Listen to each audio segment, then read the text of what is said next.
Everybody, hello everyone. Today, in this video, I'm gonna talk about the design of my iteration, and I'm gonna writing a design case for this final project of this class. And so, this video, you're gonna introduce some content of the design case. So especially focusing on, what kind of design decisions I made and how the data collected helped me to make those decisions. All right, let's get started. And this kind of like represent my belief. I believe that any creative design is indistinguishable from magic because I think this is very important because this is the original idea of my iteration. Because I believe that if people got some experience of learning and performing magic, that experience is going to motivate them to think more creatively and generate creative ideas. And which makes me think, what if I bring magic to the class and encourage students to think like a magician? And maybe that kind of like a magician's mindset will encourage them to become creative designers. So my first iteration started almost like 2 years ago. Larry McCullough was actually an instructor for 80/40/20 class. He invited me to his class for magic. So I went to his class every 2 weeks and performing magic for 10 minutes. So for him, his idea, the reason why he invited him is that he really wanted me to entertain his class and to get his students engaged. And for me, my purpose is that I want to understand a student's general reaction to magic and what kind of magic they prefer. And also, I try to find some possible connection between magic and creativity.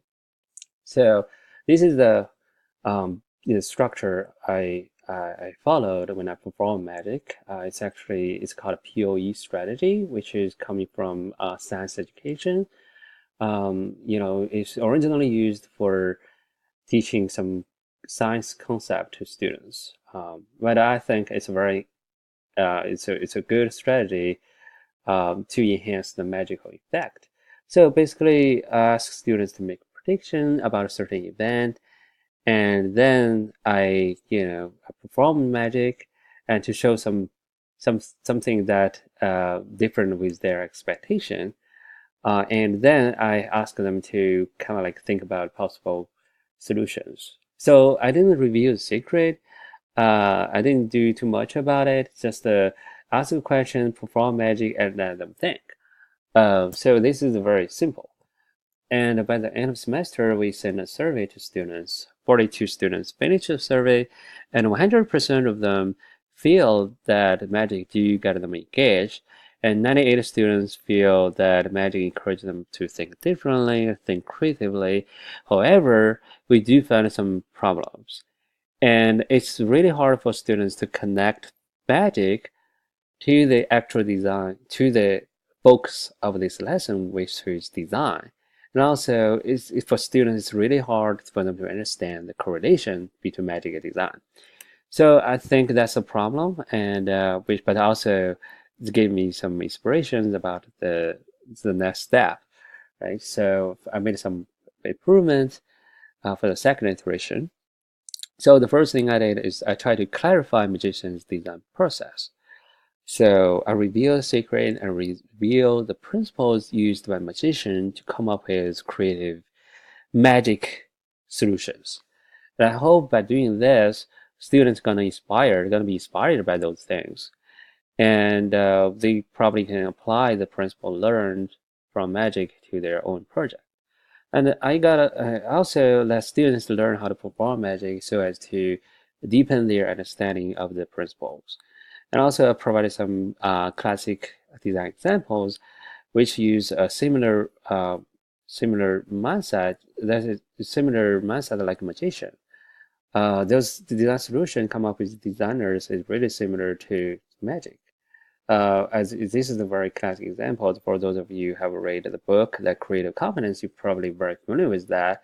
Instead of using traditional ways, solving the problem, reducing the noise produced by our machine, the designer come up with a very creative solution to paint the entire room into a magical world. So the noise made by the MRI machine just to become part of the world. It's just like creating an illusion for the patient. It doesn't change the technology, but it changes the people's perception. So those are changes I made in the model.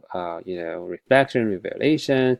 I basically reveal the secret and reveal the principles, and also magic experience. We'll give students a chance to learn some magic, perform some magic, and then transfer. I'll give them some examples to learn how to transfer what they learn from magic to their own project. And some results, I interviewed some students and especially targeting on their experience in the new activity added. For revelation and reflection, by revealing secret, the secret do help students to, form their own understanding about creativity. A lot of them feel that by saying the secret, by knowing the secret, that encourages them to think even a little thing can create something very big because a lot of secret is very simple, but you know, but it make the magic happen. And also the magic performing experience and help students to realize their fixations, the fixation in their mind. Because a lot of times when you perform magic, you have to do some movements, some gestures that different with the traditional way of moving your gesture or moving your hands. So sometimes that makes people feel sometimes the brain just to follow a traditional mode or a normal way of life doesn't think outside the box. Uh, and also another progress we made is that a lot of people see the connection between magic and design, and the magic really helps students to generate creative design ideas. However, this influence stay on the conceptual level, which means it doesn't help them. It just help them generate the idea, but doesn't help them develop the idea. So that's a problem, and which needs some improvement.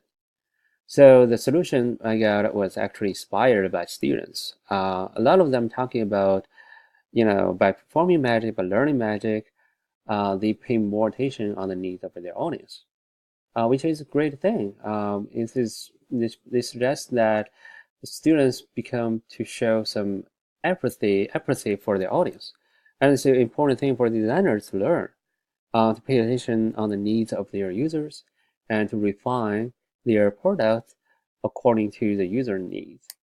So, which makes me inspire me to think about what if I can align the magic performing experience and the design process. So after students testing their magic and collecting some feedback from the users, they also tested their paper prototypes. So in order to help them to prototyping their idea, I made a magic prototyping kit so they can draw the idea on the cards and use after finishing the card, they can ask the peer to test out and give some feedback accordingly, just like the feedback they collected from the magic. And this exchange helped me to think further. What if I can use the magician's magic creating process to guide students' design process? For instance, a lot of times magicians get started by thinking about a magical effect, and also think about who this magical effect designed for, or who are their audience, their design audience, who their audience. And also the same thing for the for designers, think about their target users and what's the product effect. And also for magicians, you try to analyze people's traditional thinking and how to use that traditional thinking and change that traditional thinking to make magic happen. And it's the same thing for designers. They can analyze, a lot of times when they got an idea, sometimes a lot of some similar ideas, some similar products are out there. They can take a look at those products and think about what makes their design unique. Those kind of thing. in order to better help students understand that I designed a creative design guideline, and the students are going to spend a whole semester to finish it.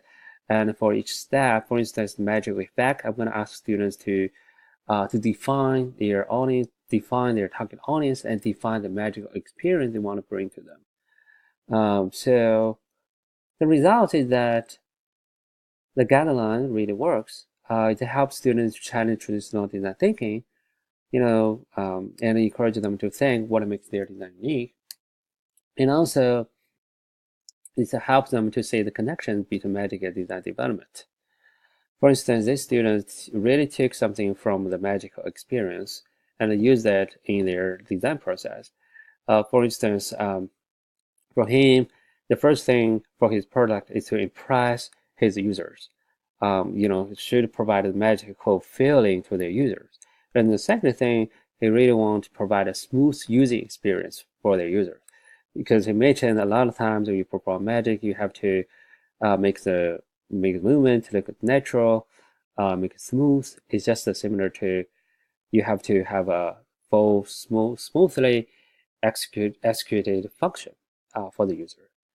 So as to make them feel, oh, this is the app developed is very natural, providing a flow experience.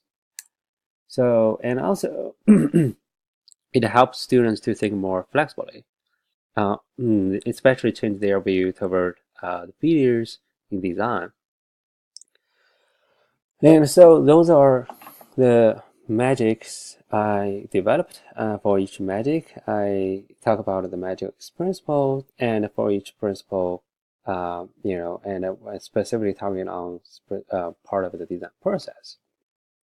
And and you can see it's the whole each magic target on different part of the process, and I cannot talk more. I cannot talk about each. If you're interested in, you can email me and I can send you more details about that. So please feel free to give me any suggestions. If you have any questions, don't feel. Please email me, and thank you very much. Please give me some feedback. Thank you. Have a good night. Bye.